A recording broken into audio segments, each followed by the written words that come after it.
Bem-vindo todos ao ItaquiCast, o podcast do Portal do Rio Grande. Eu sou o Taco Dias, tudo bom, Toco? E aí, Marcelo, tudo bom, tio? Como é que tá? Vamos pro 26º? 26º episódio? Não, 26º. 26º episódio, tenho certeza absoluta. Então é.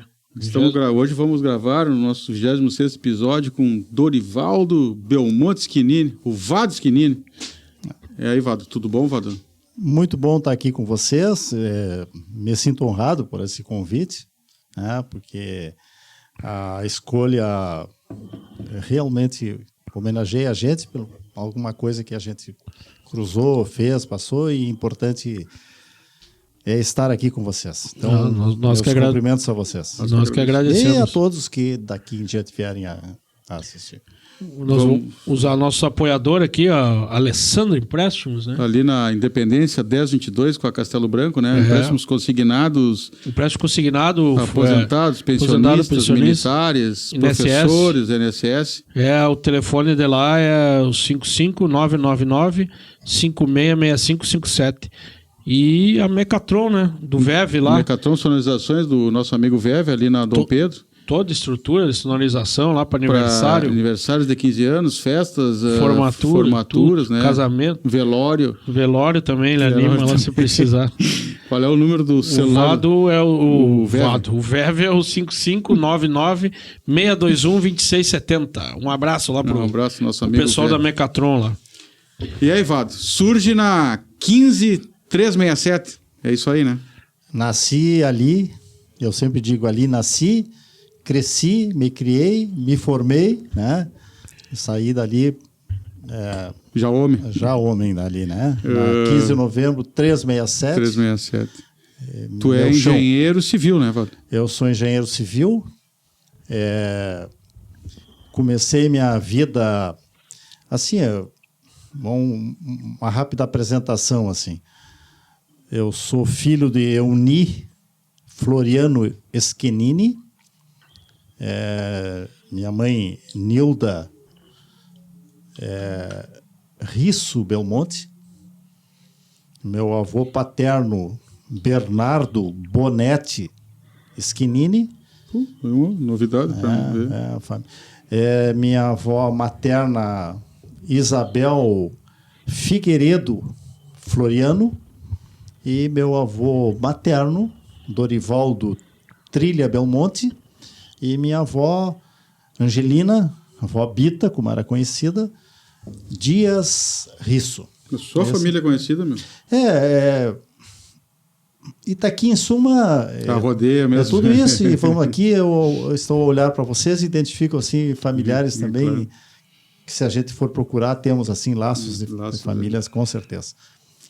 Nós, por exemplo, somos vizinhos. Minha avó era ali na outra quadra.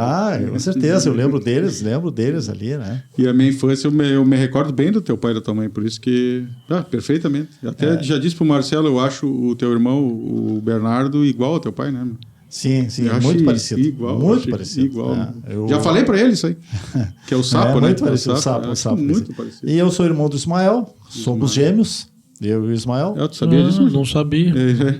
E do Sapo, do Bernardo, né? Bernardo. E o Marco Antônio, que é o mais jovem, que hoje ficou com a casa, e a nossa casa ali na 15 continua em família. Mas é intacta, né? Intacta, a gente faz força para manter assim. Aquela casa foi construída por Afonso Palmeiro Escobar. Era um médico aqui de que é o da avenida lá. O da rua, que é o endereço da Camil, né? Isso. A rua Afonso Escobar, doutor Afonso Palmeiro Escobar. E meu avô, com o passar do tempo, comprou aquela casa da viúva deles, que já havia a família se mudado para o Rio de Janeiro.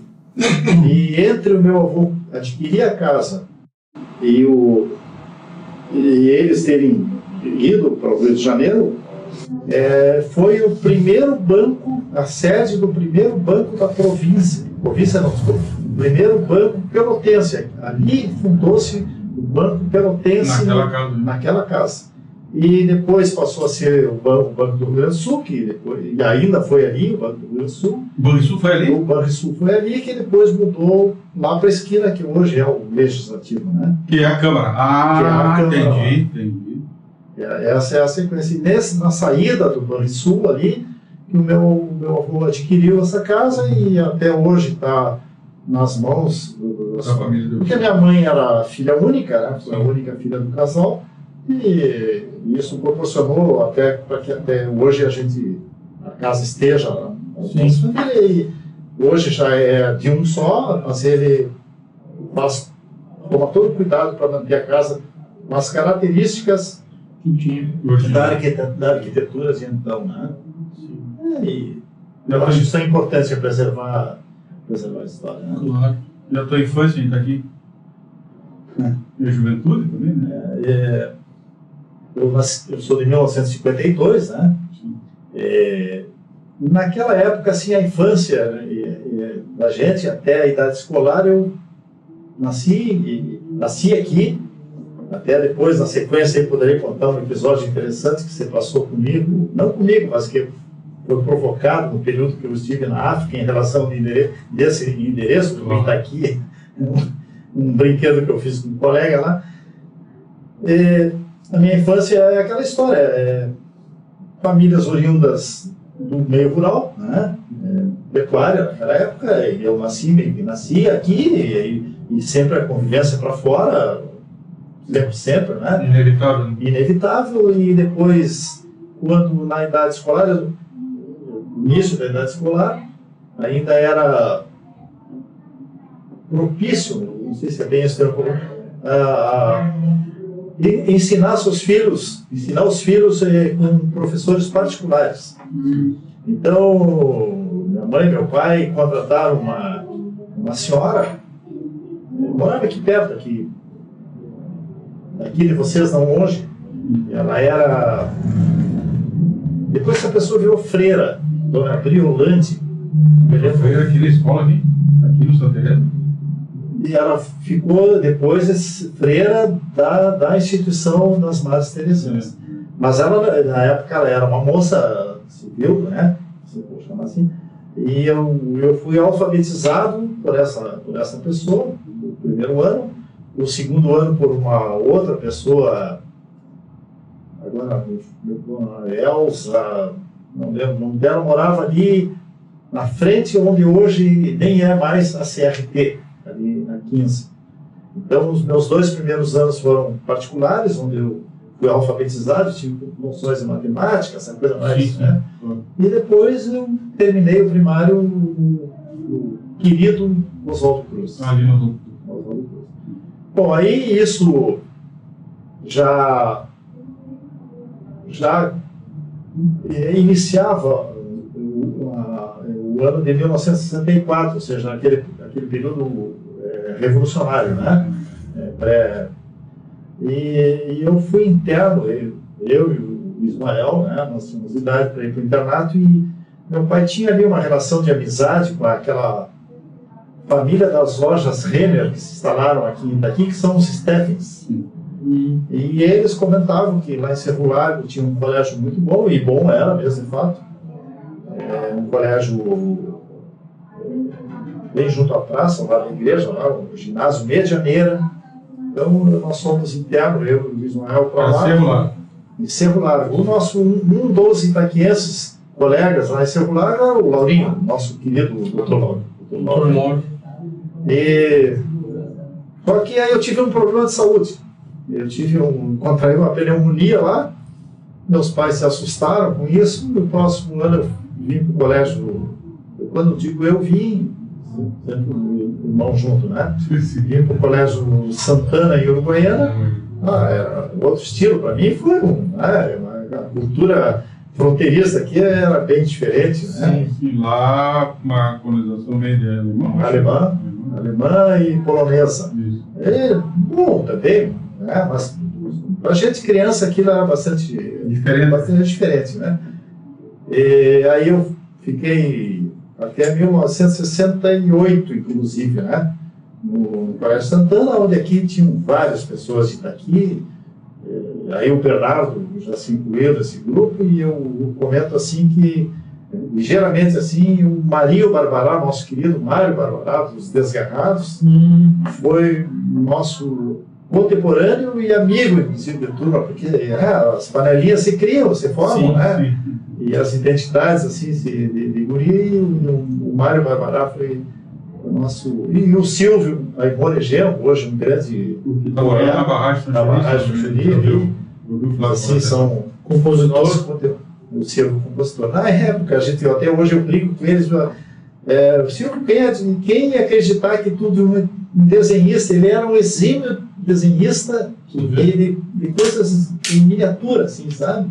Impressionante os detalhes que ele fazia. E depois, eu já não mais do Santana, eu comecei a ouvir e presenciar apresentações do Silvio Aimone Genro, esse cara, e que é aqui, carinhosamente, assim, um baita de um amigo, um sujeito maravilhoso. Ambos. E o Marinho já nos deixou, né? Agora fez 5 anos, há poucos dias atrás, foi 5 anos que o Marinho trabalhava nos deixou. E era outro também talento, né? Acho que o Mário Barbará tem uma trajetória, né? Ele ganhou os Garrados, né? Fica um pouco difícil, assim, tá? Amigo. Não, exime que seja amigo. Eu tenho como Mário Barbará o maior compositor de música, de arranjo musical que eu conheço no Rio Grande do Sul, e gosto muito disso, né? Gosto muito do nativismo, o nativismo me acompanhou por onde eu andei, mas eu identifico no Mário, assim, ó, o Mário compôs rancheira, o Mário compôs milonga, o Mário compôs chamamé, o Mário compôs todos esses ritmos nossos gaúchos aí, né? O Mário compôs faixinha de carnaval, o Mário compôs samba enredo, e o Mário compôs fado. Português. O Mário tem um fado lindo, lindo. Então, assim, ó, só um pouquinho. O maior compositor. Sim. Eu fico até um pouco delicado, é meio delicado eu afirmar isso assim, porque tem uma ligação de amizade, né? Parece que eu estou querendo elogiar um amigo, mas olha, eu me identifico assim. Mas ele era de São Borja, né? A família do Mário a mãe é uruguaiense, família Barbará. Barbará tem bastante ainda lá. E a família Barbará era do grupo petroleiro, né? Da refinaria de petróleo, né? E que se criou aí. E a mãe dele, o pai era Dornelles São Borja. Aí que liga a ligação Mário São Borja e tal. E aí tu quando é que tu saiu de Itaqui a primeira vez, fora essa do Santana, né? Onde que tu te forma engenheiro? Eu me formo engenheiro na PUC em 1982. Final de 1980. Tu vai para Porto Alegre agora, não? Sim, aí no Santana eu fiz parte do científico do Colégio Santana, na época era científico, eu fiz parte do científico do Colégio Santana, e o último ano científico do Santana não tinha, por falta de alunos e tal, e eles estavam num processo de mudança, aí eu fui para Porto Alegre em 1969, 70, fui aluno do Rosário. Depois eu fui aluno da PUC, não consegui ser aprovado na Universidade Federal. Eu me formei na PUC em 1982. Né? Já durante o período de faculdade, eu tenho uma história assim. O meu pai saiu daqui de Itaqui, família dele, né? Floriano Schettini. Para quem leu Josué Guimarães, Camilo Mortágua, eu identifico muito assim, eram aquelas famílias que tinham terras no interior. Na obra do Josué Guimarães, uma obra ampla, assim, não identifica, mas se a gente for analisar, e eu identifiquei assim muitas coisas também que acontecidas, né? Minha família, por parte desse Juliano Schettini, né? Aí foram para Porto Alegre, aquela coisa de viver de rendas. É claro que a origem lá, que seguia aqui, foi se terminando. Meu pai era militar da FAB, após a Segunda Guerra, já a Segunda Guerra, porque que ele casou em 1950 e a guerra não tinha muito tempo que havia terminado, mas ele não foi do período de guerra, ele foi militar da FAB pós-guerra e servia no Rio de Janeiro. O teu pai morou no Rio? Morou no Rio como militar da FAB. E lá no Rio de Janeiro ele recebe uma carta de familiares amigos aqui de Itaqui, aconselhando que ele viesse para cá para assumir assim, ainda um pouco do que restava do patrimônio da família, né? E aqui conheceu minha mãe, né? Conheceu minha mãe, casado. E história, perdi o gancho da tua pergunta, a história familiar é mais ou menos por aí, eu fiquei... Não, só, ele da FAB, falou, né? Força Aérea Brasileira. Ele seria um militar. Ele seria um militar. Mas ele tinha algum soldo depois ou não? Não. Ele pediu, em função de vir para cá, ele pediu baixa, ele encerrou a carreira militar, ou seja, ele foi militar por pouco, um período temporário. Voltou para daqui. Ele seguiria a carreira militar, sem dúvida, seguiria a carreira militar. Mas aí, meu pai era... No tempo de jovem em Porto Alegre, meu pai tinha uns dotes um pouco esportista e ele foi remador do Grêmio Náutico União. Então ele tinha um título de sociedade, União lá, que ele manteve aquele título, até um dia meus filhos vão estudar lá. Então, ele era um título que tinha certas vantagens patrimoniais, não sei identificar as quais. Não, e para a época era um título mesmo. Para a época dele sim, tinha sua validade. E era assim, iniciado junto com o União, né?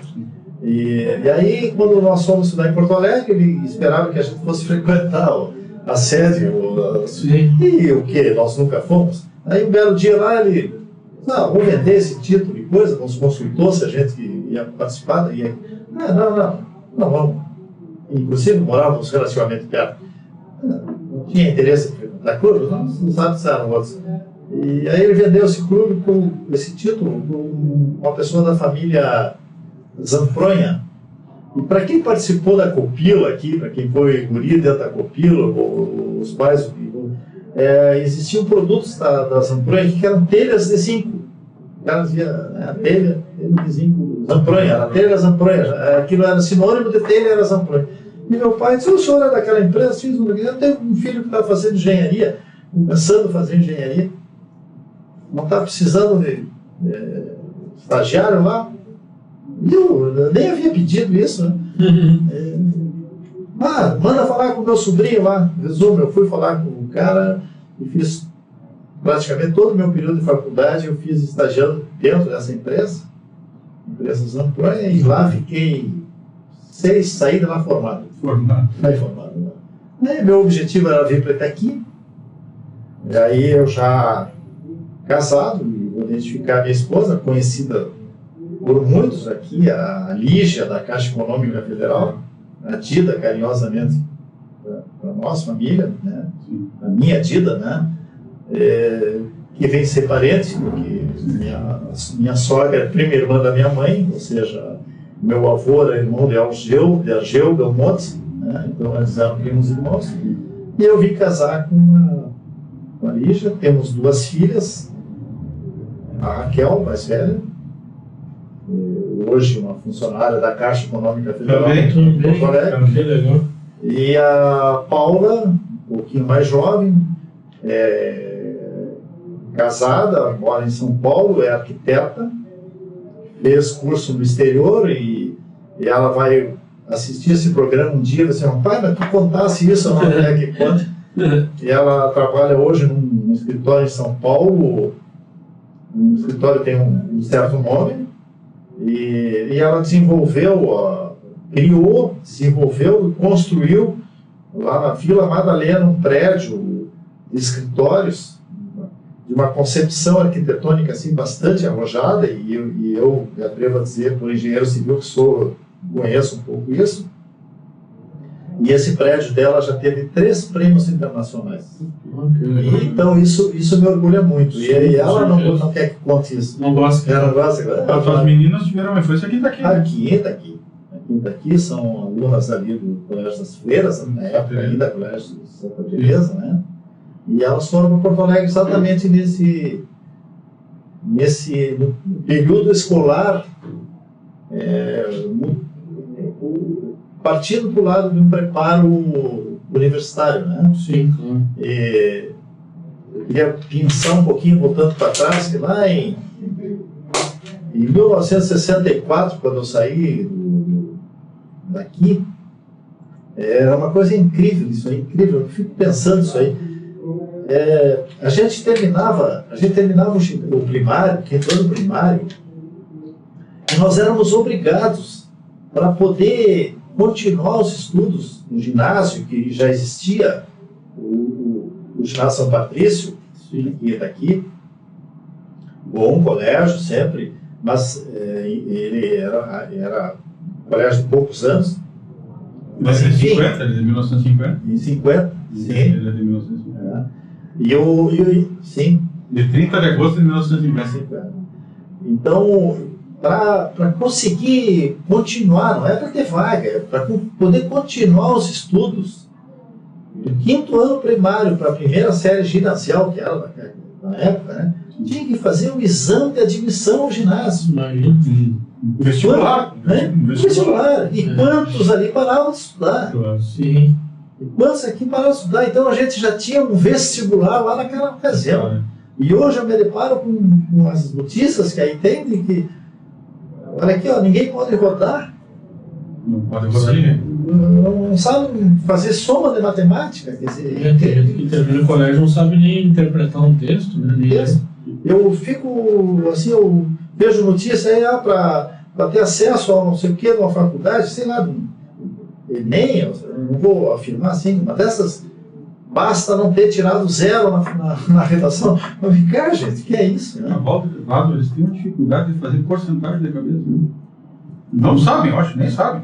Tem jovens que não sabem. Não sabem. Tira 7% de 400, eu acho que o ensino, eles ficam boiando. O ensino piorou muito. Né? E uma coisa assim que eu deixo assim como uma experiência ou um legado, talvez, eu hoje já com meus 70 anos e 50 anos de engenharia, né, considerando meu período de quase 50 anos de engenharia, com esse período de estágio junto, né, que eu sempre fiz engenharia, resumo, eu caí direto fazendo engenharia e obra, eu sempre fiz obra, né. Eu fico hoje, eu me dou conta assim, por que eu me tornei engenheiro? Se eu tenho origem no campo, poderia ir para o lado da veterinária, da zootecnia, e eu me dei conta já há bastante tempo, e esse é um legado que eu quero deixar para os jovens que, se porventura vierem assistir isso, que é lá na origem do colégio, na origem que a gente identifica o que vai fazer. De fato, eu gostava mais de matemática, eu gostava mais de física, eu gostava mais de ciências exatas.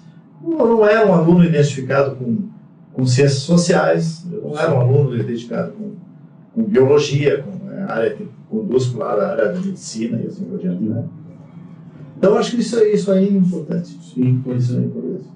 Só vou dar um recadinho aqui nos nossos outros apoiadores, aqui a Vicência Cervejaria, aqui, ó, aqui as 4 Vicência aí, a Pilsen, a Session IPA, a APA e a Viena. Quem é a cervejaria artesanal de Itaqui, né? Nosso amigo Carol. E quem quiser lá seguir no Instagram, lá tem as novidades lá, @Vicência Cervejaria. E o Disc Shop lá, quiser encomendar chopp ou cerveja, é o 55999638040. E também nosso iFome, né? O app de delivery mais amado de Itaqui. Que quiser, aí tá aparecendo na tela aí, quem quiser baixar lá no aplicativo no celular, lá no iPhone, tu encontra tudo lá, desde restaurante até supermercado, farmácia e loja de conveniência. Vai seguir? Tem obras que eu vi tu já comentando no Estúdio B, no programa do Bruno, né? Sim. Tem obras, várias obras tu aqui, de casas aqui, tá aqui, né? Eu trabalhei...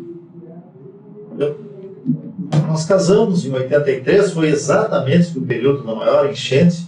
Tu casou naquela época? Exatamente. Em julho ali? Exatamente naqueles dias. Ou seja, meus amigos aqui de infância não estiveram no meu casamento porque estavam envolvidos. Não podiam sair daqui? Não podiam se protegendo da enchente.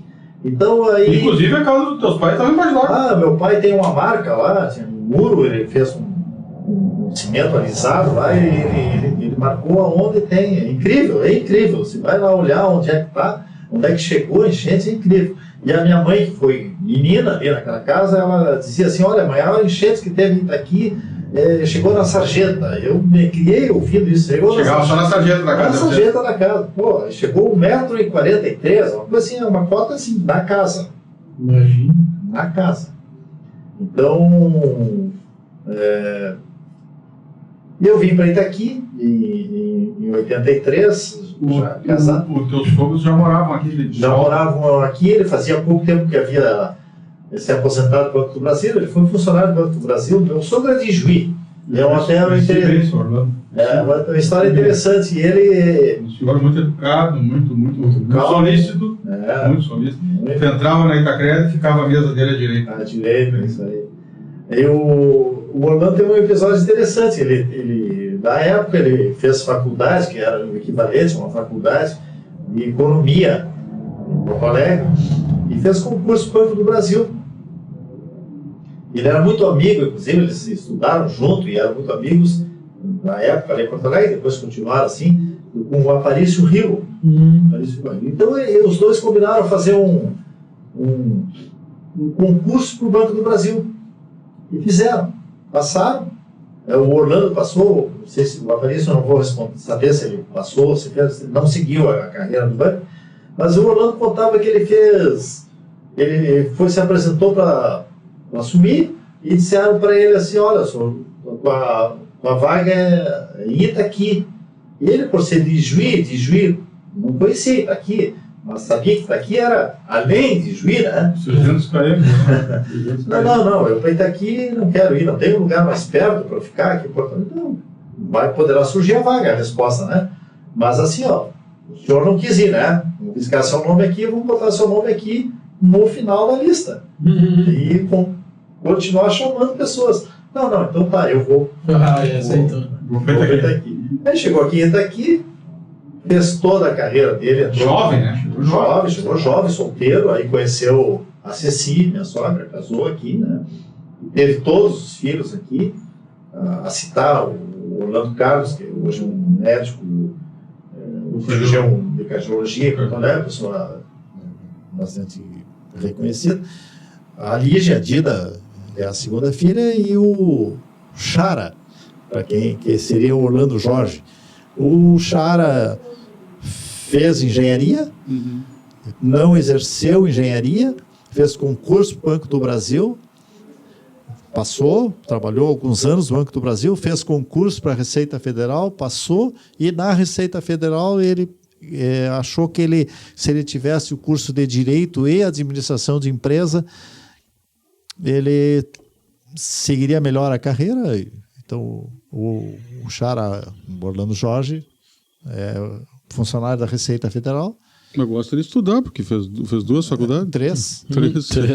Engenharia, Direito e Administração de Empresa. Gosta pouco de estudar. Gosta de estudar. E assim, o Orlando fez toda a sua vida aqui, né? Aí eu vim para cá, para Itaqui, e aí comecei uma vida de engenharia aqui, fiz vários serviços aqui, várias obras de toda a linha, e como diz nessa separação do CUB, né, o custo unitário base da construção, construção média, baixa, média e alta, né, que se diferenciam os CUBs. Eu fiz de todas as linhas aqui em Itaqui, algumas obras diferentes, mas eu me envolvi mais nessa área assim, de indústria. Aqui eu trabalhei muitos anos prestando serviço para o grupo Joaquim Oliveira. Josapar. E, inclusive aí... Tu participou da obra daquele complexo ali? Sim. Sim, não dessa última. Aí eu já estava fora daqui. Do princípio da Josapara aqui, entendi. Eu comecei a participar lá, foi o Rogério Alau, que até há pouco estava aqui, era uma salinha do tamanho dessa aqui, e ali a gente fez E eu fiz sempre gestão de obra, né? Eu sempre fiz gestão de obra. Da Josapar, mas já era lá no lugar, né? Sim, sempre foi lá. Sempre foi lá. Né? Josapar chega e se instala na Sesmaria Rocha ali, né? Sesmaria Rocha. E até a origem da Josapar, ela veio aqui para Itaqui para vender adubo. E o pessoal dizia, vocês não querem, vocês são Joaquim Oliveira, vocês não compram arroz, não compram arroz. Aí o Rogério passou para a empresa que aqui havia potencial também de comprar arroz. Então, mas o Rogério vem para vender adubo? Não sabia. O Rogério é engenheiro civil. O famoso bola preta, para quem conhecia. Muito bola preta. Uma coceira, essa é a origem. Tá louco. E eu também tive envolvido com um projeto deles, que é a Granja Quatro Irmãos. Na Argentina, né? Na Argentina. Que o Saulo administrava lá, né? O Saulo. Isso. Eu até chamo o Saulo de O Correntino, porque o Saulo tem uma história muito interessante, assim, grande para contar a respeito do empenho dele para conseguir transferir essa Granja Quatro Irmãos para a Argentina lá. E foi um projeto assim audacioso, bonito, né? E eu sempre lembro isso e conto que a natureza venceu o homem. Esse é uma prova lá. Eles começaram com uma ideia fantástica de plantar lá uma área enorme de arroz. Eu fiz lá em madeira roliça, que era cortando as árvores lá, eucaliptos. A gente fez lá galpão, secador, silo, peneira, moega. E, inclusive, agora há pouco, assistindo em Porto Alegre a um Pesque Fish, sei lá, um canal desse de pescaria. Sim. E aí eu tô olhando lá e era lá uma pescaria de dourado na Lagoa do Iberá.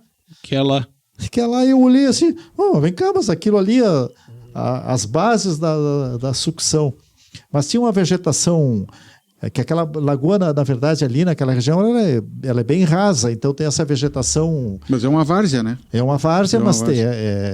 Então, no primeiro ano, as bombas puxaram água e entupiram, e no segundo ano, o Saulo bolou uma coisa fantástica, que eu até disse, Saulo, a gente participava muito, eu e ele junto, nós somos muito parceiros das dificuldades lá. E, Saulo, eu queria te cumprimentar pela solução que tu apresentasse. Ele botou um picotador e picotava, né? Picotava a sujeira. Aquela sujeira e aquela sujeira... A bomba até sugava, mas já ia picotada, né? E aí, sabe o que aconteceu? Esclerosou a tubulação ao longo. Porque o peso da sujeira foi acumulando no fundo da tubulação e lá tem um belo dia nos canos. Ao longo do cano. E não aguentou. O que aconteceu? Um belo dia lá, parou de sair água. Eles já começaram a ver que começou a diminuir, mas até saber o que era, né?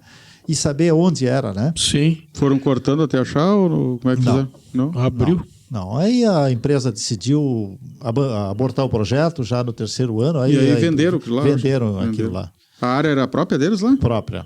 Mas era uma área grande, né? Muito grande. Mas olha, uma área maravilhosa, um campo maravilhoso. Olha, mas para chegar não era um areal lá, Valdo? É assim, essa estrada é uma estrada oficial. Seria uma BR nossa aqui? Não, é um projeto. Porque, na verdade, nós aqui que conhecemos a província de Correntes, a sua capital é Correntes, a cidade de Correntes, lá do outro lado da Lagoa do Iberá. Sim. Só que essa região aqui, correntina de Acá, né?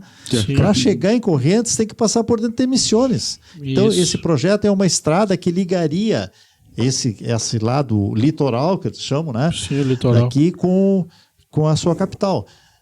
Só que é uma obra caríssima, porque seria uma ponte rasa de vários e vários quilômetros, né? Então esse projeto nunca... Então existe o traçado da estrada, E ela vai ficando arenosa, vai indo, vai chegando arenosa. E o último ponto era esse lugar lá, onde que eu não digo Josapar, porque não é, na verdade, era do grupo Joaquim Oliveira, Granja Quatro Irmãos. Eu frequentava muito a Josapar na época e tu escutava o que eles contavam. Chegar lá era uma novela. Era uma aventura. Era uma aventura. Eu diria dia de chuva, eu acho que impossível até. Olha, o meu pessoal que ia lá trabalhar, ele não podia ficar mais que 15 dias. Na verdade, era um permisso para trabalhar. A gente nem olhava os documentos, era lá para ficar 2 semanas.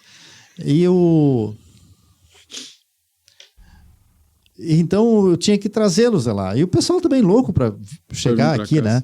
Então, a Josapar me disponibilizava uma caminhonete, uma picape, e eu trazia eles na caçamba da caminhonete. Então, quando chovia, era tão dificultoso aquilo, que eu só botava a cabeça para fora e dizia para eles: desçam. Eles saltavam para fora da caminhonete, já a caminhonete quase atolando, quase indo em direção a uma vala, né? E aí eles iam todos para aquela direção e empurravam na lateral da caminhonete e iam segurando para não cair na vala. E aí eu continuava andando com a caminhonete, assim, 200, 300, 400 metros, aí dava um solo e pum, subiam na caminhonete. Mais adiante acontecia de novo pro outro lado. Sim. Era uma odisseia. Sabe o que me impressionou? Eu estava escutando um programa teu no Bruno, que estavam falando sobre a casa do Flávio, que o Flávio colocou à venda, né? Os detalhes que tu te lembrava da obra, eu fiquei impressionado com aquilo ali. Porque... Tu te lembrava na verdade, das vigas e tal, eu fiquei impressionado com aquilo ali, meu. Porque... eu sempre me envolvi muito executivamente com a obra. Então, assim, eu lembro dos detalhes. Lembro dos detalhes e realmente não é por ter a minha participação ali. Mas eu, aproveitando esse momento, eu quero dizer uma coisa. Eu sempre foquei também gerar serviço para o pessoal nativo nosso aqui, né?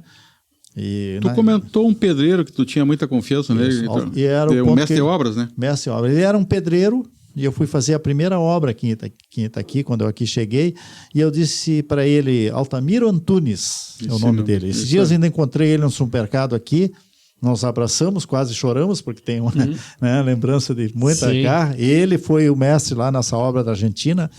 Lá também. Lá também. E o Altamiro...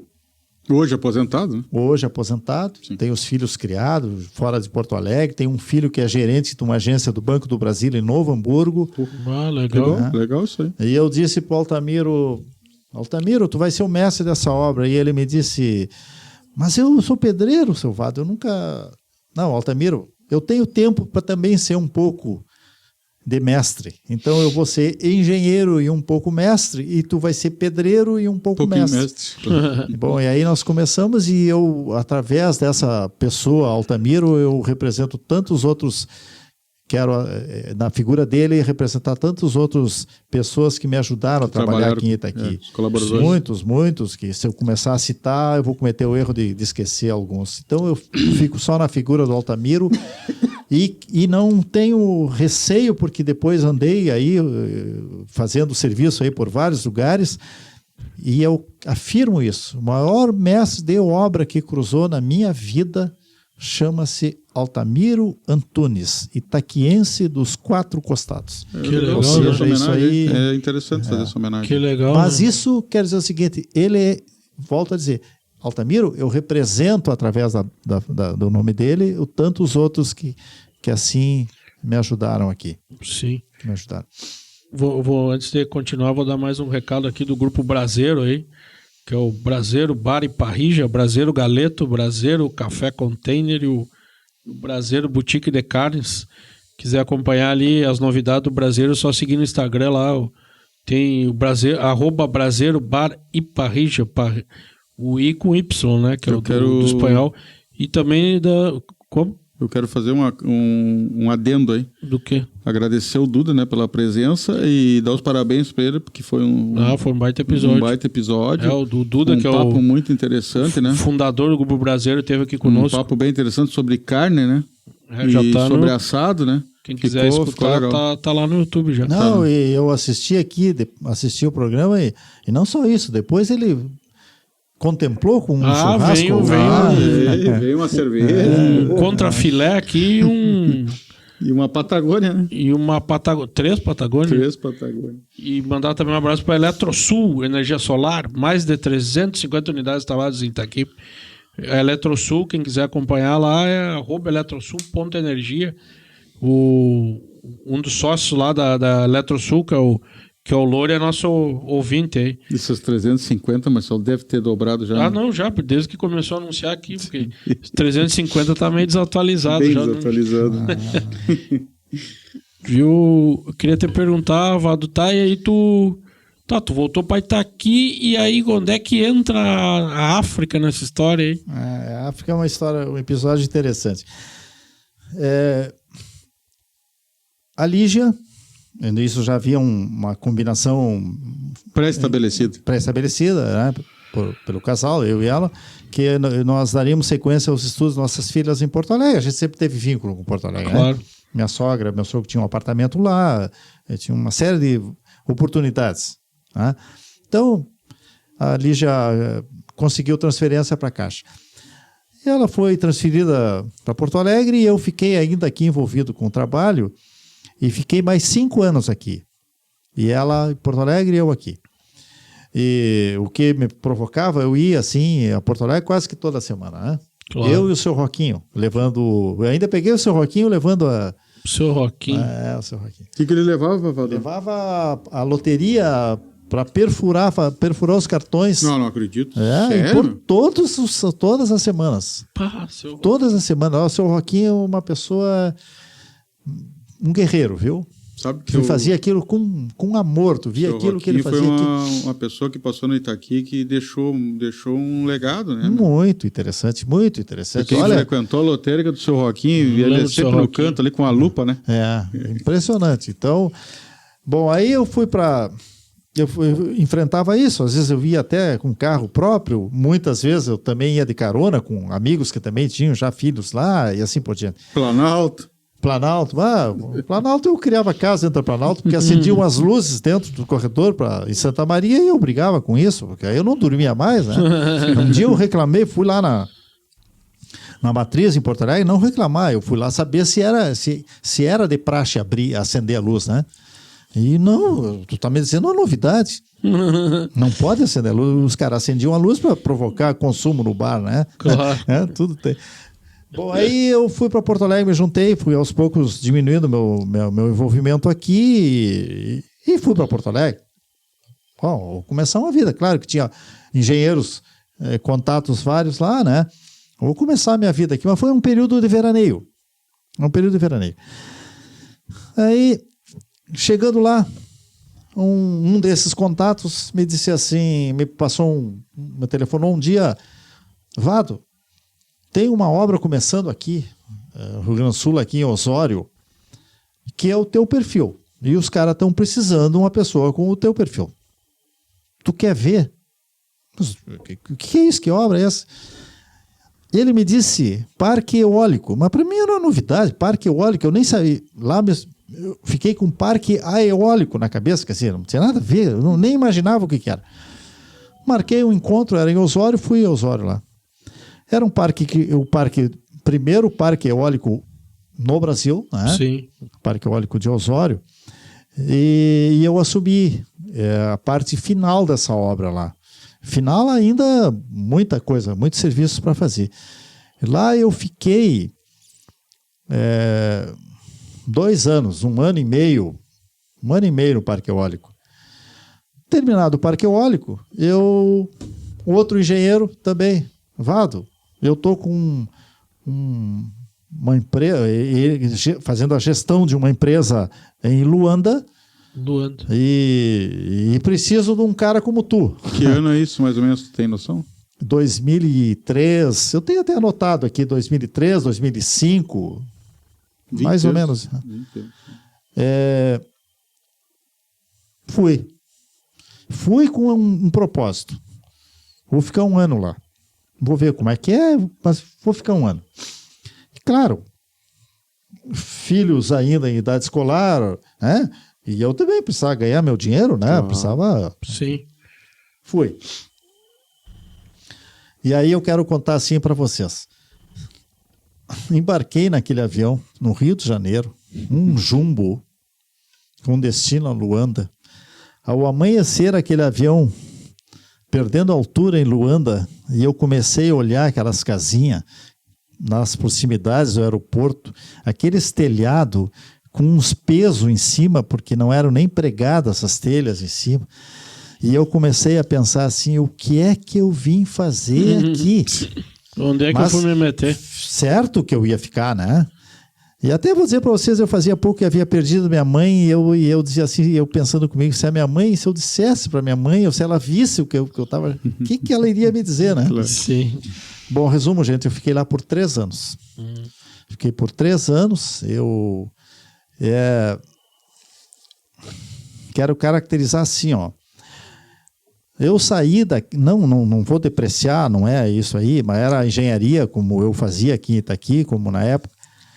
Esquadro, mangueira de nível, serrote, prego, arame puxando forma, sei lá, essas coisas assim. Qual era a minha expectativa ao chegar lá? Que eu ia encontrar disso para pior.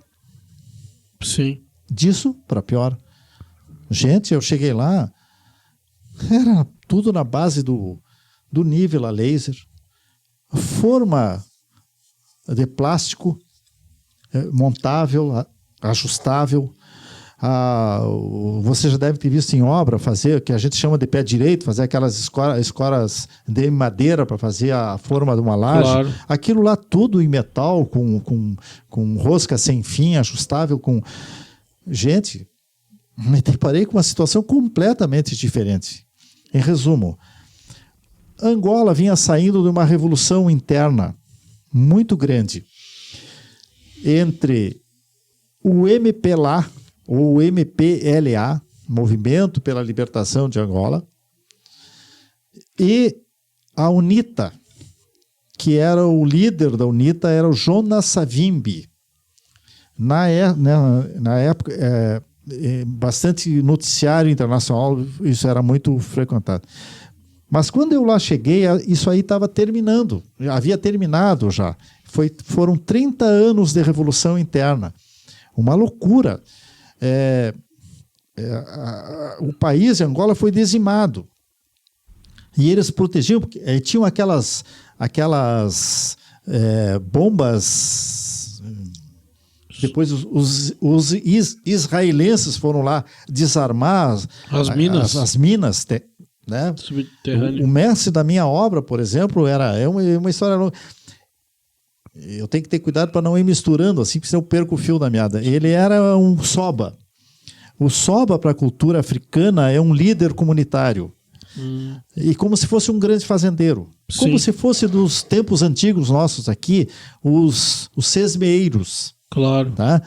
Então o soba é juiz de paz, ele define o comportamento da sua tribo, vou chamar assim tribo, né? Da sua sociedade. E todos eles com seus rituais, suas culturas religiosas. Suas crenças. Eu até tenho um episódio, mas depois me esqueço, vou desvio. E essa revolução aconteceu no interior do país. E a capital foi protegida, entre aspas. E quero assim dizer para as pessoas que, para muitos, uma surpresa, Luanda, capital de Angola, é uma cidade europeia. Uma cidade linda, à beira do mar, Atlântico, uma cidade linda. Só que ela sofreu muito dano com a Revolução.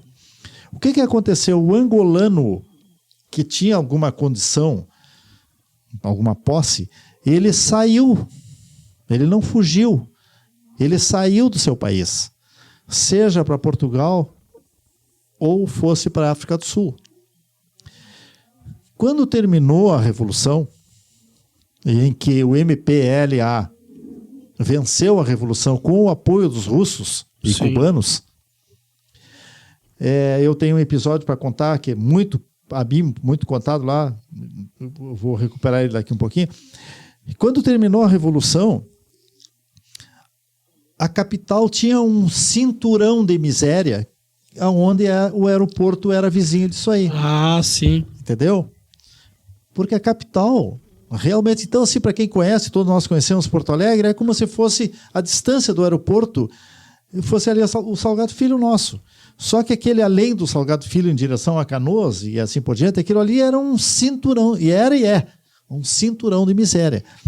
E esse engenheiro que me convidou, mas um arquiteto brasileiro, alguns confundem, me perguntam, então tinha a ver com o Odebrecht? Não tinha nada a ver com o Odebrecht. Essa pessoa, ele foi para lá, um arquiteto, já formado, um arquiteto, já trabalhando, ele foi para Angola por ligações que ele tinha lá e por ligações que ele também conseguiu com o governo lá. O governo fez uma doação de uma área de 2.700 hectares de terra para ele criar uma cidade nova. Ele propôs isso. Para ele criar uma cidade nova, então assim, como se fosse, então, agora comparando, fazendo a coisa, ali, um pouquinho adiante de Canoas, seria Esteio. Esteio, claro. 2.700 hectares, com uma das faces junto ao mar, o Atlântico. Sim. E ali ele criou fez um projeto de urbanismo completo, eu diria assim, uma cidade moderna, comparável, mais ou menos, reservando com um projeto de Miami, assim, aquelas ruas largas, sem cruzamento, sem sinaleira, ou seja, se tu te perdia ultrapassava, eu tenho que sair nesse ponto para a esquerda, e tu, me passou, tu tinha que na próxima sair para a direita, fazer o contorno pela autopista, avenida lateral à direita, voltar na pista de novo, aí para achar de novo, ou seja, sem sinaleira, tá lá esse projeto praticamente realizado. Sim. Então ele fez vários condomínios, essa empresa, e cedeu vários terrenos para outras empresas. Ele era o mentor disso aí, junto ao governo disso aí.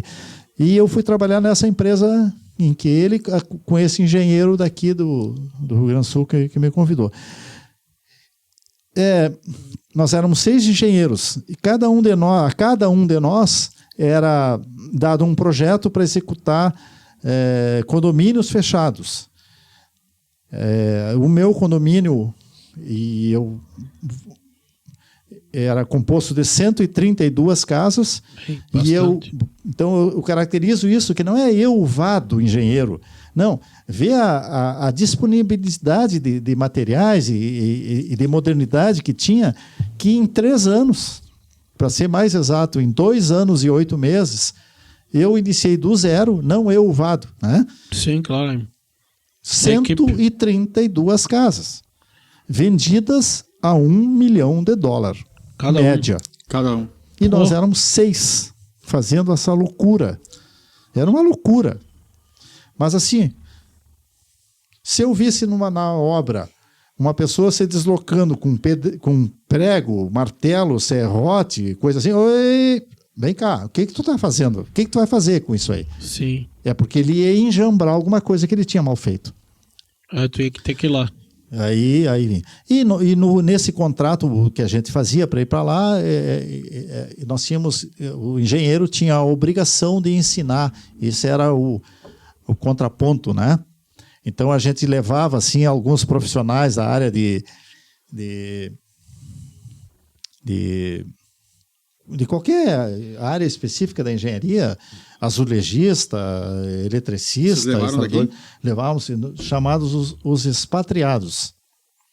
Levávamos lá e era disponibilizado para a gente. Não sei, cada obra dessas de um condomínio tinha toda o maquinário, tinha reta escavadeira, caminhão, trator, tudo.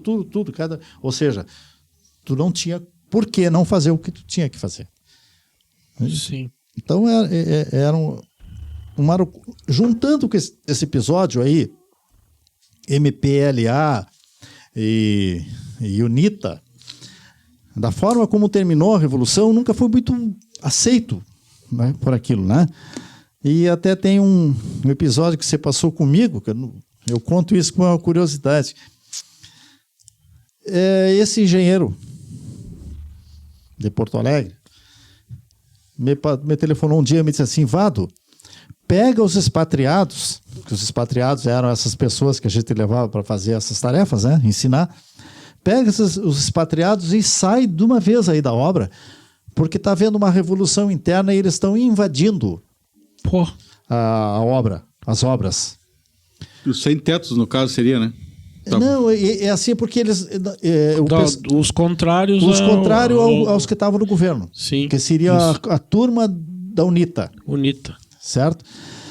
E aí eu saí, o meu escritório era um container, e a caminhonete que eu usava, uma S10 cabinada, fabricação brasileira.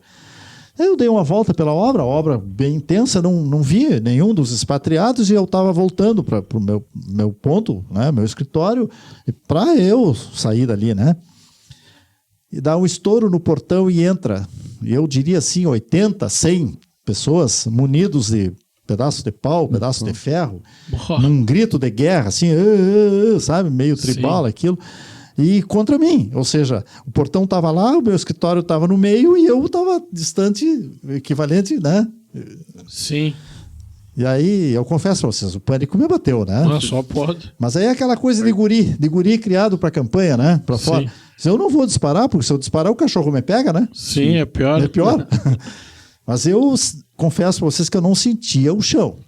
Ah, e longe de casa. E longe de casa. Eu digo, bom, agora o que eu vou fazer, né? Continuei caminhando.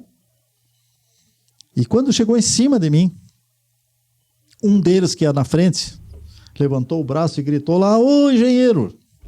E eles lá são muito assim como o rebanho de ovelha. Meu carinho a eles, meu respeito a eles, um povo maravilhoso. Eu não estou depreciando com essa, só para fazer uma comparação. O que uma ovelha faz, todas fazem, né? Claro. Aí foi aquele: ô engenheiro, ô engenheiro! E os caras passaram: ô engenheiro, ô engenheiro, ô engenheiro! E o bando passou, cara. Passou e eu por ileso. Saí do outro lado. Mas passaram por ti? Passaram por mim, me cumprimentando. E foram obra dentro. E eu fui lá e virei a chave da minha caminhonete e fui embora. Aquele movimento acalmou. Alguns dias depois, eu chego no nosso refeitório, que era da própria local onde nós morávamos, no primeiro condomínio que essa pessoa fez lá, tinha um restaurante para nós. E eu chego um pouco atrasado. E lá era muito calor, a temperatura lá, um ambiente muito, muito úmido e calor. E eu usava um colete de pescaria. De propósito. Porque tinha essa série de bolsos para botar passaporte, dinheiro, notas fiscais, sei lá, os bolsos do colete me apoiavam em várias coisas. Celular. Me apoiavam em várias coisas, né? E eu sempre tinha o cuidado, quando fosse almoçar, eu tirar o colete, porque o colete era assim, era o único que eu tinha e era, gente, bota imundo aqui. Era imundo o colete. Né?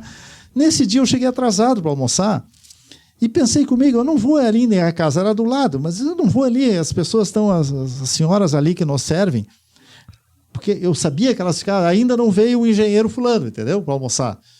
Então eu sabia, eu já havia presenciado várias vezes isso. Eu digo, vou ali liberar elas, né? Porque tudo lá não tem ônibus urbano, não tem táxi, é assim, ó, gente, é outro mundo, tá? Aí eu fui almoçar. E a senhora, que era a cozinheira, líder de todas ali, dona Guida, me olhou e disse assim: o senhor é o engenheiro da Catoca Verde. Catoca é colete. Sim. O senhor é o engenheiro da Catoca Verde? Eu me olhei. Sim, o que tem, dona Guida, Catoca Verde, né? Não, é que lá no bairro lá, disseram que não lhe fizeram mal aquele dia, porque o senhor foi identificado como um engenheiro da Catoca Verde, me identificaram com a Catoca Verde, e que o senhor chega na obra e faz um aceno de bom dia. Ou seja, gente, eu fui salvo pelo aceno de bom dia. E aí eu quero trazer todo esse episódio para dizer assim, ó, gente, isso aí é ter sido guri no interior, seja ele Itaqui, seja onde for, né? Porque a gente se criou em galpão, respeitando o peão, respeitando o capataz, fazendo essa relação, né? Sim. Nossos pais fazendo a gente cumprimentá-los e assim por diante, né? Então eu conto esse episódio para dizer assim, ó, eu fui salvo. Agora eu só vim contar esse episódio depois que eu voltei na família, né? Porque senão não me deixariam voltar. Como é que tu fazia, Vá? Tu vinha de 6 em 6 meses no Brasil? Não, é assim, ó. A gente entra como turista, nesse caso lá, né? Então eu entrava como turista e a permanência de turismo seria até 90 dias. Então, com no máximo 89 dias tinha que sair de lá. Para caracterizar que ele não estava voltando logo em seguida, tinha que ficar 15 dias fora, entendeu? Então eu ficava 90 dias por 15. E aí tu vinha para o Brasil e ficava 15 dias? Uns 15 dias. Ficava aí com a família, aí era outro episódio. Durante os 3 anos tu fez esse tranco, vou chamar assim, né? Vamos chamar assim. E eu conto uma história também interessante que numa dessas minhas vindas as empresas que a gente vai, no caso, para ir, eles se responsabilizam por tudo. Tudo que tu tá lá, né? Até problema de saúde, tudo. O rolo de papel higiênico, o desodorante, tudo. Mas lá no contrato diz que se eu me envolvesse, ou qualquer um de nós, com um micro diamante, que o diamante lá é nativo. Sim. Nem te conheço. Por quê? Então, nem te conheço. Então a gente tinha muito cuidado com isso. Me oferecia o diamante, eu nunca aceitei esse o grande regalo. É a grande... É a grande mercadoria deles lá. Mas te ofereciam como regalo? Não, me ofereciam, o senhor não quer engenheiro, porque tu tá cavando uma vala lá e eles identificam o diamante pedrinha não lapidado, né? Sim. Mas não... E eu vou embarcar no avião, numa dessas minhas vindas, e a minha sacola lá não estava na pista, porque quando eles identificavam que poderia ter alguma coisa estranha numa sacola, numa mala... Eles botavam expostos para que as pessoas fossem pegar a sua bagagem e levar para o transporte, né? Para ir lá para o avião. Identificavam a pessoa, né? Sim. E provavelmente uma pessoa agarrou, vendo que ele seria pego, agarrou a minha sacola. E eu embarquei sem a minha sacola. O que eu vou fazer? Eu vou embarcar. Minha sacola tinha roupa suja, coisa nesse sentido, assim. Aí quando eu desembarco no Rio de Janeiro, estou passando pelo salão da esteira lá do coisa, eu olho a minha sacola tá andando na esteira. Eu agarrei minha sacola e vim embora para Porto Alegre, ou seja, alguém botou. Ele provavelmente tinha alguma coisa na sacola dele, na mala dele, tinha alguma coisa escusa, e no embarque lá, a bolsa dele ficou lá no pátio, né? Tinha diamante na tua sacola? Não. Não tinha nada. Não, ele provavelmente, essa dedução que eu tirei. Usou para subir. E eu me identifiquei lá para os guardas, não tô achando minha sacola, então os guardas não desconfiaram nada de mim. E ele passou ileso, né? E como é que é tem alguma curiosidade lá da alimentação? As pessoas... Muito parecida com a nossa. É? O Chico Buarque, naquele Morena de Angola. Sim. É perfeito. Tá? A galinha lá, a galinha de Angola é a nossa angulista e o molho à cabidela é o molho pardo, esse feito com sangue, né? Maravilhoso. E aquilo acompanhado de uma pasta feita de mandioca. Muito boa, é como se fosse um purê mais duro. Muito bom. E o resto tudo muito igual. A língua... Português. Na Angola fala português. Só que o português sem o gerúndio, né? Sim. Eu não estou gravando isso aqui, eu estou a gravar, eu estou a... igual os portugueses. Iguais os portugueses. Que legal. E a gente tem que... Demora um pouco para... Até processar aquilo, né? Vou mandar um... Pode ir. A gente segue aqui. Vamos aproveitar e vamos... Mostra ele pra ele no banheiro, Gessé. Aproveitar aqui para falar com os nossos apoiadores aqui. a Artesanal Burger do nosso amigo Alisson. A Artesanal Burger lá na Nápoles Massa 842. Dá para pedir pelo WhatsApp deles lá, o 559-964-74115. Lá na Nápoles, né? Isso. E também dá para pedir pelo Ike Fome, né? Que é nosso parceiro. E nosso amigo João. Eles estão com a promoção agora do mês de aniversário. Do Ike Fome? Não. Do Ike Fome? Não. Ou do Alisson? Do Alisson. 3 anos do Artesanal Burger. Quem quiser, siga as redes sociais, vai entender lá toda... Desenrolar. É @artesanalburger86 no Instagram e no Facebook. Um abraço pro Alisson lá, né? Hoje caía bem um hambúrguer, né? Hoje cai bem o hambúrguer. É bom o hambúrguer do Alisson. E a Execute Studio aqui, nossa casa, né? Desde o início aqui, quem quiser acompanhar lá as redes sociais é @_Execute no Instagram. Desde os primórdios, né? E agora eles estão com aula de música. Tem aula de cavaco, de violão, teclado e bateria. Quem quiser conferir lá, só chamar os guris lá no Instagram, lá já dá todo a nossa... o procedimento lá, quem quiser. E aí, o que tu achou da história da Eu achei interessante a história do Vado, da África, né? Facilita falar a mesma língua, né? Fala a mesma língua. Se que andar com... Se o cara não domina a língua, tem que andar com o tradutor, né? Mas aí... Eu tinha uma curiosidade dessa parte da África dele, mas eu acho que ele vai no decorrer ainda, agora vai sair mais alguma coisa. Mas tem mais história da África ainda, né, Valdo? Tem muita história, eu aos poucos vou lembrando, mas para mim é uma das histórias... Tu falou que tu fez uma sacanagem com um engenheiro lá. Não é sacanagem. Tem esse acirramento aí, eu vou citar, sob minha responsabilidade, esse acirramento besta que a Rede Globo faz aí com os argentinos, né? Ah, sim, rivalidade. E aí um dia lá, um sábado, a gente, na verdade, nosso lazer era ficar jogando sinuca. Tu com um grande taco sabe disso, né? Jogando sinuca, era noite, e aí surgiu a história de que... um engenheiro, os argentinos, isso. E eu fui e defendi. Não, só um pouquinho, não confunde o argentino com o portenho, né? Sim. O portenho é outra coisa, né? Não confunde com o portenho. E aí ele não sei o quê, porque tu é argentino. Ele era um engenheiro um engenheiro, mantém hoje, até hoje, nós temos uma ótima relação. Um goiano, um pouco mais velho que eu. Mas assim, ele é forte assim para dizer as coisas, né? Aí ficou aquela... E eu entrei na brincadeira. Então eu sou argentino, não ia, né? Sim. Um belo dia lá, passado no domingo, eu gosto muito de cozinhar.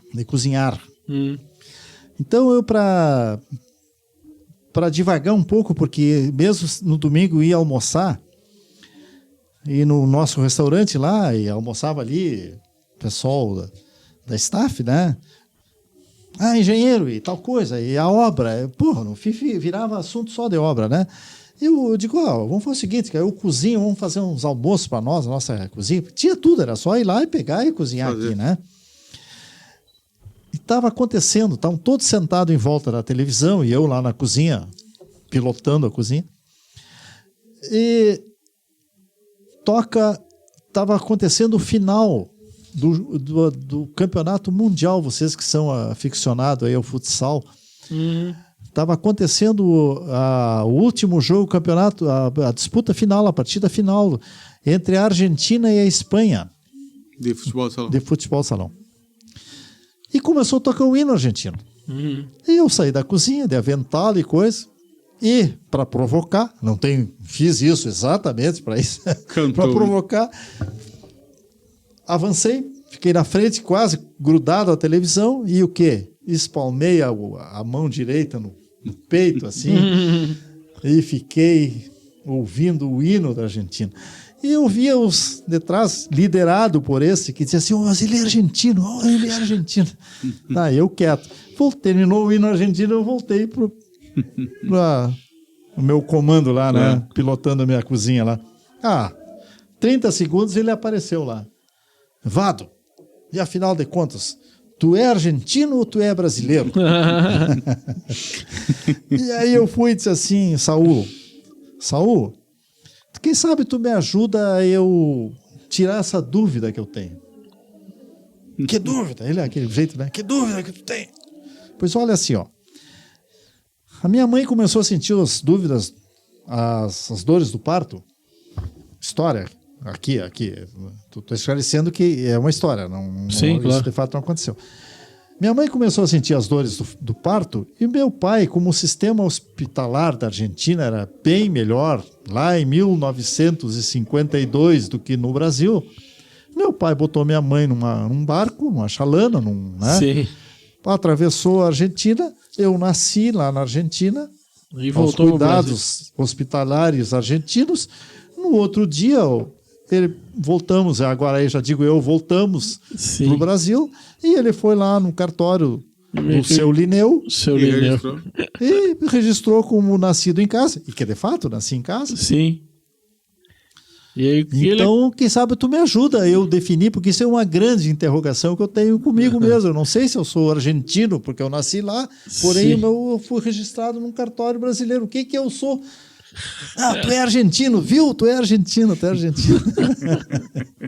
E assim a gente tinha que fazer num ambiente assim. Senão não aguenta, tem que levar na brincadeira. Não aguenta. E assim, ó, eu diria para vocês, até hoje, nós comunicamos, não só eu e ele, como todos os outros, inclusive o dono da empresa, filho do dono da empresa, que era arquiteto lá, e os engenheiros todos que... E era todo mundo brasileiro? Todos brasileiros. O investidor também era brasileiro? Era ele. O investidor era brasileiro. Mas também, assim, ó, 132 casas a $1 milhão. Imagina. 132 milhões de dólares. E eu que conhecia e conheço bastante obra, sabia que não era aquele o valor gasto ali naquilo, né? Sim, claro. Claro que eu quero dizer para vocês que eram casas que eram vendidas para empresários angolanos ou estrangeiros. Com poder aquisitivo muito alto. Muito alto. Gestores de petrolíferas e várias empresas atuantes lá. Eram condomínios fechados? Todos eles condomínios fechados. Todos condomínios fechados. Tu voltaste à África depois? Aí, não, é assim, ó, aí vem a minha participação depois de um segundo projeto de parque eólico, que seria a sequência do parque eólico de Osório, né?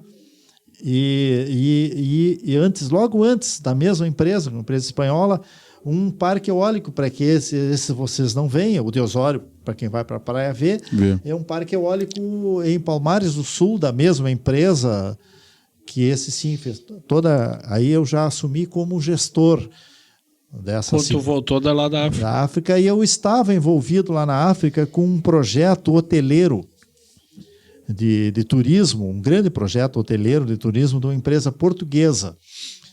E alguém, ou pela minha primeira passagem lá, avalizou meu nome, vamos dizer assim, para esse segundo projeto, a sequência do projeto de Osório. E até eu fiquei numa situação um pouco delicada, porque a pessoa que tinha investido em mim, né?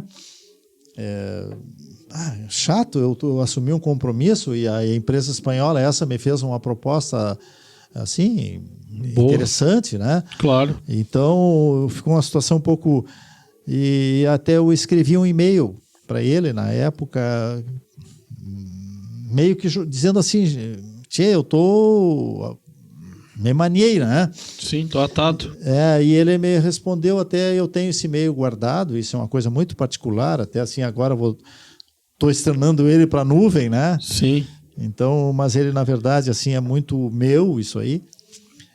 Ele me respondeu assim, o quanto ele, como engenheiro brasileiro, se sentia até satisfeito, assim, por eu ter recebido esse convite, para fazer a gestão do Parque Eólico de Osório, né, nessa segunda fase, porque, afinal de contas, eles tinham todo um universo de engenheiros brasileiros aqui, né? Sim. E terem me escolhido, né? Sim. E sendo até... Eles poderiam ter vindo com um engenheiro espanhol, né? Sim, do país lá. Do país, né? Então aí vem a minha outra fase, já depois, e daí é que eu retornei da África, né? E assumi o Parque Eólico, a gestão do Parque Eólico, primeiro de Palmares e na sequência o Parque Eólico de Osório, né? O de Osório é aquele que dá para enxergar ali. Aquele ali. Se vocês veem alguma coisa errada lá, tá a oportunidade de... Não, tô brincando. Que uma curiosidade agora bem específica, que altura tem aquelas torres?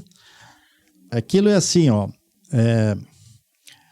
a torre, somente a torre, a parte de concreto, que é a torre, que é onde a máquina vai lá em cima, do nível do solo, aonde a máquina é apoiada, as hélices, gerador em si, e a hélice depois, sim. Tem 105 metros de altura. Cara. É quase uma quadra de cidade, meu. Isso. Bom, aí para baixo, que é... Então, separando isso, a torre e a máquina lá em cima, aquilo faz parte da aquisição feita pela empresa espanhola, de uma empresa alemã, e aqueles aerogeradores ali são tidos como os melhores aerogeradores fabricados no mundo, né? Comparando com um carro assim, seria uma Mercedes ou uma coisa assim, né? Tem uma tecnologia toda própria ali, que é aqueles aerogeradores, para nós todos aqui que convivemos com essa parte de lavoura e coisa e tal, conhecemos máquina, eles não são lubrificados a óleo, eles são lubrificados a graxa. E aquele sistema é patenteado e é o único no mundo. Então não se vê torre suja lá vazando óleo. E eu conheço vários parques eólicos e que as torres estão vazando. Para baixo, aquela torre ali, ela é apoiada num bloco de concreto que consome 60 caminhões de concreto. Imagina, que esse não se vê, esse vocês não veem. Que louco, só para baixo. Só para apoiar ela. Porém, para quem conhece engenharia, e uma pinçada assim, para apoiar isso tem que ser num solo adequado. Claro. Então ali em Osório, que é um solo pantanoso... Arenoso também, né? É um banhado. Um banhado. Eu diria para vocês que, para surpresa minha hoje, que eu conheço o perfil do solo ali na Freeway tem concha. Então significa dizer, gente, que alguns milhares de anos atrás ali foi mar. Ali era mar. Ali era mar. Uhum. Sim. Bom, para que isso seja apoiado em cima e considerando que cada metro cúbico de concreto pesa mais ou menos 2.500, 2.800, 3.000 quilos, então vocês imaginam ali tem mais de 600 metros cúbicos de concreto. Que peso tem isso? E mais a máquina, e mais a torre. Então obra, isso tem que, a fundação tem que ir lá aonde não, através de estacas, suportar isso aí, entendeu? Mas é uma então obra. tem 105 metros para cima, sem considerar o tamanho da hélice, que são mais 57 metros. Sim. Ou seja... A circunferência dá 57 metros. O raio. O raio. O raio dela. O raio. Bom, então do eixo ali, do ponto que a gente vê como se fosse um bico de avião, até a hélice lá na ponta tem 56. Então, ou seja, quando a hélice... 150. É 105. E quando a hélice está perfeitamente na vertical, é o 105 mais 57, a altura final. Não, eu olhava assim de longe, eu imaginava que era bastante, mas eu não tinha a mínima noção que era tanto. Vem vindo longe, não enxerga, né? E tudo isso aí tem que ter um apoio de estradas. O que coube, eu como gestor, fazer a gestão da execução disso tudo, né? Eu não fui empreiteiro lá dentro, eu fui... Sim, tu prestou o serviço de... Começando lá pro Rogério, na Josapara aqui, Vado, estão aqui os projetos para fazer isso aqui. né? Sim. Vem uma empresa para fazer e tu toma conta da execução. Mesma coisa, aqui estão os projetos, Vado toma conta. E assim que foi feito. Mas deve ser uma obra muito. Tem noção de quantas torres são ali em Osório? Sim, eu participei basicamente de todas, né? São 150, para ser mais exato, são 148 torres. É a torre, não? Por isso que o cara enxerga longe. Aí para esclarecer, tem uma confusão também das pessoas que pensam que aquilo ali é um grupo energético, uma geração de energia para a região. Sim. Não tem nada a ver. Aquilo injeta na Troncal Brasil, alimenta a Troncal Brasil, e só para dar uma dimensão para nós aqui, para todos que estão aqui, que vão se cortar, vão admitir que entre 2 fios em Porto Alegre. Sim. Que alimenta em Porto Alegre. Claro. Se meter um alicate lá e cortar esses 2 fios e pegar a energia gerada por aquele parque e botar nessas coisas aqui, abastece Porto Alegre. Aqui o parque eólico ali. Somente o Parque de Osório. O que gera abastece. O que gera. Que loucura, não? Quantas hectares tem ali, Vado? É assim, ó, aquilo não é desapropriado.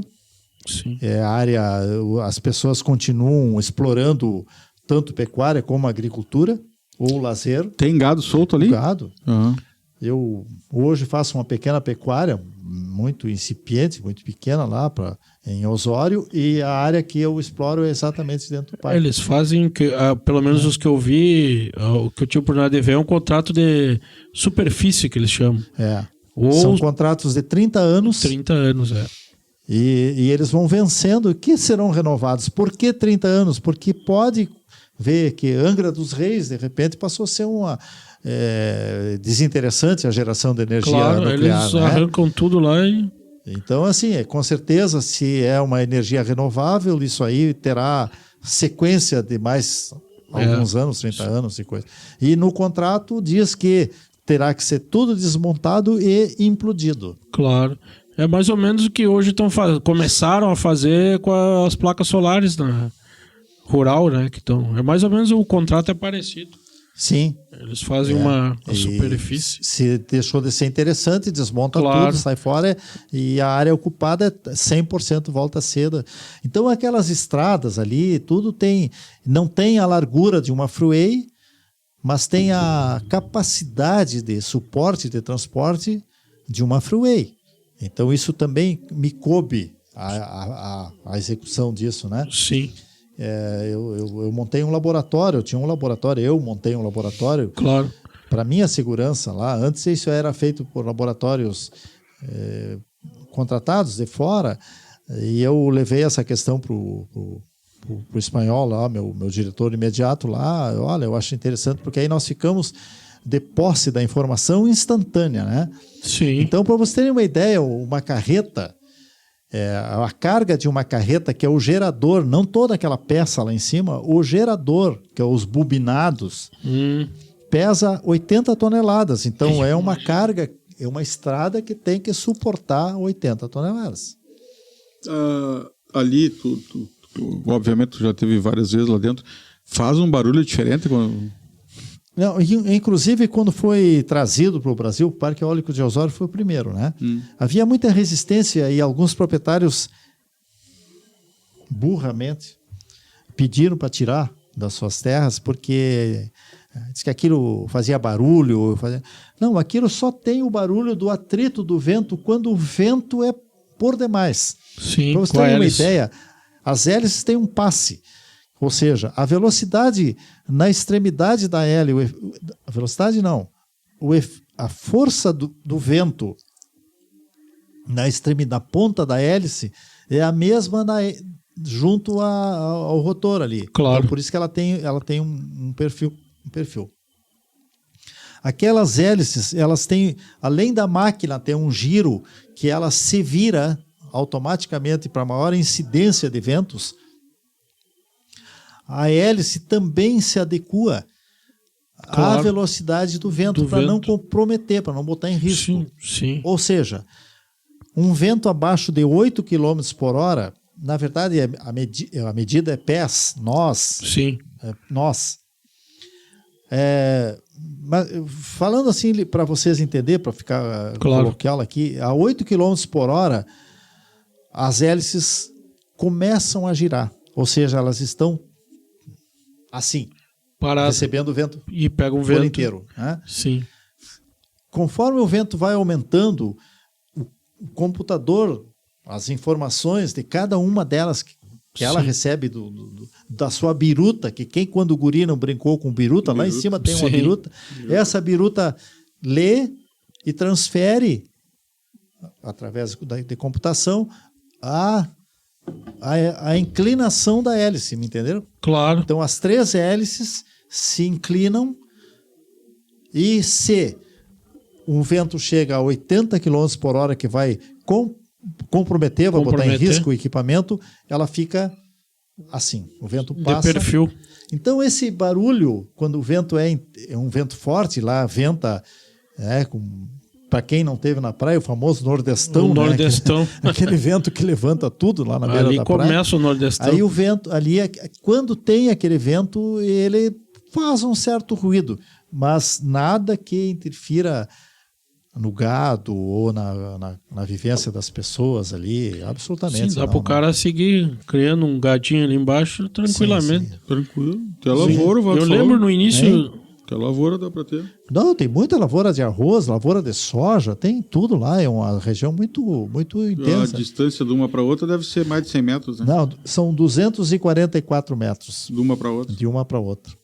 Tranquilo. E como outra curiosidade, como aquilo é escolhido, é assim como em rio, que a gente vê onde tem a correnteza do rio, esses equipamentos lá antes existem medidores que sabem aonde é a correnteza do vento. Então, muito proprietário lá identificam a gente, né? Chegava para mim lá, eu chegava comprar um refrigerante, uma coisa na beira do estado, você só bota essas aerogeradoras aí em terra de rico, por que não botam na gente? Porque para ter renda, né? Então não é assim, é claro que vai cair em terra de rico porque são as melhores terras. Basicamente, tu arrenda a minha terra para colocar aquele negócio e eu posso seguir usando a minha terra. Perfeitamente. Dois negócios para mim, então.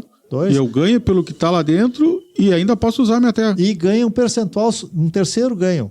Tu ganha sobre o arrendamento, que é a ocupação da área, né? Só da área ali deles. Que área de chão cada torre usa? Existe uma plataforma de trabalho que é onde são soltados os equipamentos para montagem. E se um eventual problema no futuro, então existe uma plataforma de trabalho que são 1.000 metros quadrados. 1 hectare. Hein? 1 hectare dá, né? Não te entendi. É 1 hectare? 1.000 metros quadrados, É 1 hectare. Tu usa 1 hectare para cada torre. E mais a circunferência da torre em si, que é uns 35 metros, e mais a estrada que passa ao longo, interligando todas elas, entendeu? Não, tudo bem. E aí a pessoa ganha se vocês me perguntarem os valores... Não quero saber o valor, não quero saber o valor. Até porque eu tinha que... Se veio um dono da terra lá, vinha me incomodar, que ficou uma pedra, eu tinha que... Mas é um baita negócio, né? Porque eu vou ganhar pelo arrendamento do que não deve ser pouco, né, Valdo? E eu posso usar minha terra. Eu ainda posso arrendar mais de novo ainda. E o terceiro ganho, tu passa a ser participante do lucro da geração. Eu não sabia dessa parte. Né? E por exemplo ali, pegando aquelas de livramento, né? Pega muita área que não era produtiva, né? Que Livramento, gado, algumas áreas que tem o parque eólico ali, só o máximo que dá para criar era ovelha.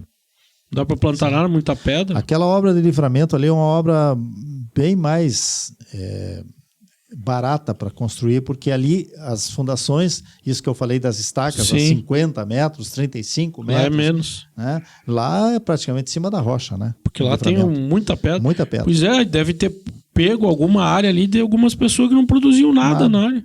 Eu conheço muito parque eólico no Brasil, eu hoje ainda me envolvo com auditoria, né? Sim. Pessoal faz contato comigo para...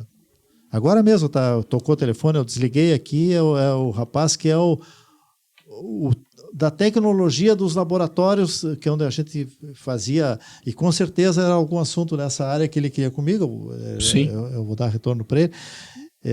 Assim, então, o controle de qualidade disso aí. E, juntando com isso, lá da Espanha vinham alunos não, formandos de engenharia, que vieram alguns 3 ou 4 vezes aí em grupos, e que vinham para ficar comigo, mas não comigo, a ordem era assim, ó, o Vado pega o capacete e vai sair para a obra, vocês pegam o capacete e vão junto com ele. Sim. E a ordem é assim, Vado, você não explique nada. Se quiser aprender, que aprenda. 2 deles foram executar um parque eólico no Canadá, em Toronto, no Canadá, 38 máquinas. Legal. E eu fiz a gestão desse parque eólico indiretamente, né? Eles me consultavam, eu tinha uma interação com eles direta, assim. Sim. Aqui no parque. Quer fazer alguma... acrescentando? Não, eu sabe que gostei da parte da África, mas tu sabe que o parque eólico agora foi uma coisa que... Te surpreendeu? Claro, tu cruza ali, aquilo teu olho e tal, mas tu nunca tu te aprofunda, né, tchê? E hoje, com essa explicação que o Vado nos deu, sabe que o negócio da China, meu. É muito bom. Da China. É uma obra interessante, não tem dúvida, é uma coisa assim de alta tecnologia. Isso deve ser. Eu fiquei pensando aqui. Eu diria para vocês assim que muitas vezes eu não tive dificuldade alguma, né? Porque a PUC, quando eu me formei, por uma questão econômica, né? Sim. A PUC, como instituição econômica visando lucro, né? Eu tinha que fazer engenharia e eu fiz, e todos os alunos da PUC fazem engenharia, que eles chamam engenharia civil plena. Isso consta no diploma. Não é só diplomado em engenharia civil, é diplomado em engenharia civil plena. Sim. Então, assim, muitas eu não gostava lá na época, né? Eu só vou ficar na área de construção. Sim. Então, mas eu tive que fazer para poder me formar, né? Claro. E aí nessa época eu estudava também, então eu trabalhava também, né? Sim. Então, assim, eu fiz estradas de rodagem em solo, eu fiz estradas de ferro, eu fiz hidrologia, eu fiz portos, eu fiz aeroportos. Sim. Eu fiz engenharia de construção. Claro. Né? E eu jamais imaginei que, quando lá formado e com o intuito de vir para Itaqui, que eu iria fazer uso disso, né? Sim. Mas assim, a vida vai te colocando certas situações e coisas que vai lá na origem da coisa. Começou porque eu quis que as filhas fossem estar em Porto Alegre, né? Sim, vai tudo uma coisa... Vai acontecendo e vai numa sequência. Vai acontecendo, o que me foi muito útil. Sim. Me foi muito útil porque todas essas coisas eu tinha visto, ou a grande maioria delas, exceto a parte de construção, eu tinha visto no lado acadêmico apenas. Claro. Né? Então agora, toda vez que eu cruzar no Parque de Osório ali, eu posso dizer que foi o Itaquinhas que construiu aquilo ali. Né? Participou. Dá para dizer. A gestão da construção, sim, foi eu que fiz. Nós chegando já na hora aqui, queria até agradecer, Valdo, pela disponibilidade aí.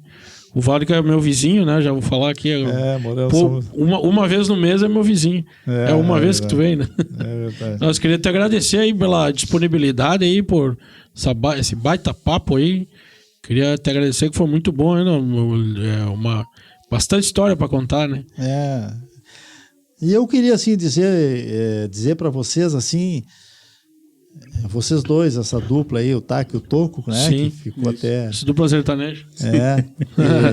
Olha, meus parabéns para vocês por esse arrojo de vocês, tá? E penso que eu já assisti a todos os programas de vocês. Que bom. Todos eles, assim, um conteúdo muito bom, muito interessante. O que também penso para vocês que não é fácil conduzir tudo isso aqui. Sim. Mas assim, que gente, meus cumprimentos para vocês por essa iniciativa de vocês. Isso aqui é história. Isso. Cada um que vem aqui Conta um pouco. tem a contribuir. Mas a gente procura deixar vocês à vontade. E né? tá formando a história de Itaqui junto. né? Mas assim, ó, a minha intenção, eu relutei algum tempo, mas o Bruno me convidava, não sei o quê. Eu tinha um certo cuidado de não ir, para não falar no eu. Sim. Né? E não é esse o meu... Claro. Mas aí um dia eu vi meu sobrinho Cassiano, Sim. a esposa ganhou a sua filhinha lá, A Helena. a Helena, e eu fui fazer uma visita para eles e lá tinha irmão da minha cunhada, Vera, o Neco estava com um menino lá, e o menino estava com um computador, Sim. o telefone Sim. mexendo assim. E o Neco me disse, Vado, o Bernardo às vezes conta alguns detalhes das tuas andanças por aí, Sim. e eu sempre tentei focar as curiosidades, que foi Claro. o que eu tentei fazer aqui com vocês. É claro que alguma coisa às vezes tem que trazer para o lado Sim. da engenharia, do lado pessoal, né? Para entrar no contexto. E aí eu vi que aquele menino, ele estava mandrake, como a gente dizia, com o dedo indo, Sim. parado e me ouvindo. E eu contando algo parecido com isso, sei lá, Sim. será galinha, capitela, ou sei lá Sim. o quê, entendeu? Sim. E aí eu pensei comigo, esse menino vai sair daqui, vai perguntar pro pai dele, pro Neco, pai, quem era aquele cara? Quem é aquele velho? Quem é? E eu pensei, e daí em diante eu passei toda vez que o Bruno, e me sinto muito honrado por isso, eu acho o Bruno um fenômeno do rádio, né? É verdade.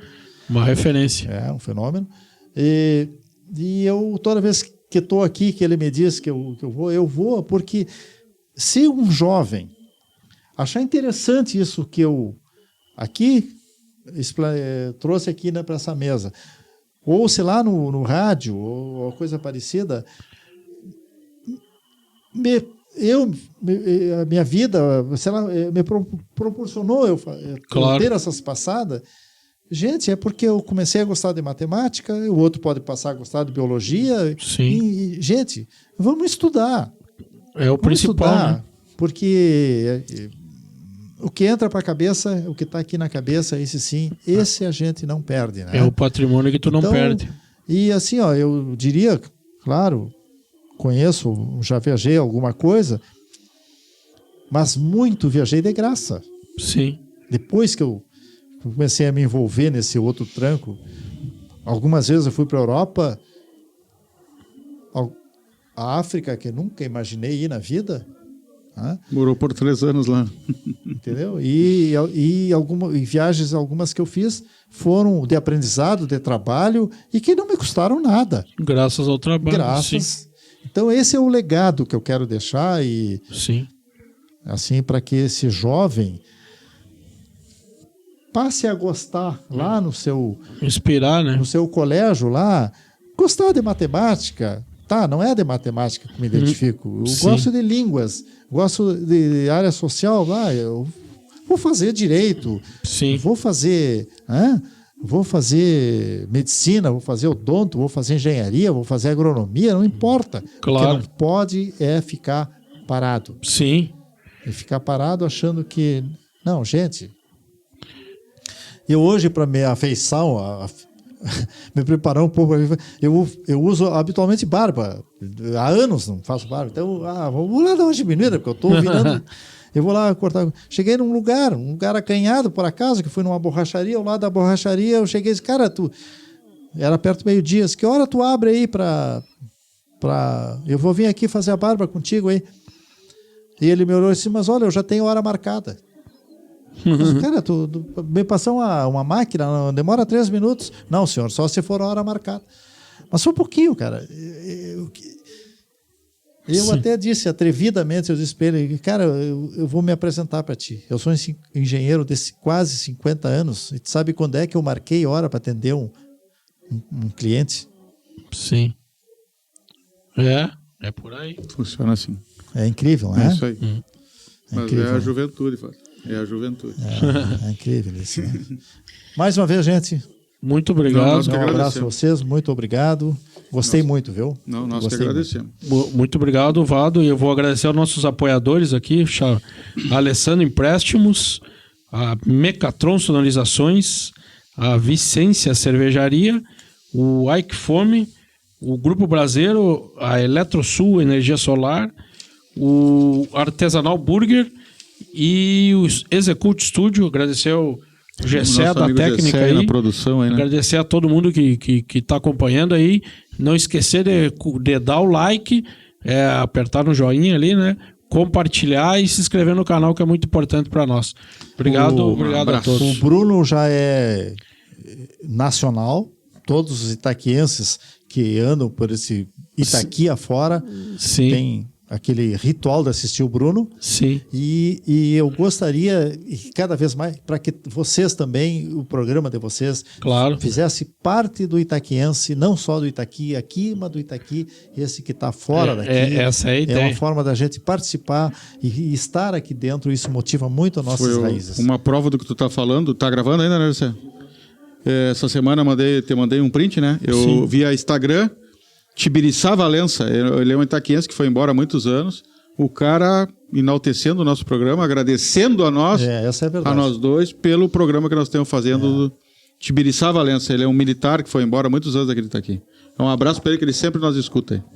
Tá bem. Então era isso. Muito obrigado a todos aí. Obrigado à audiência.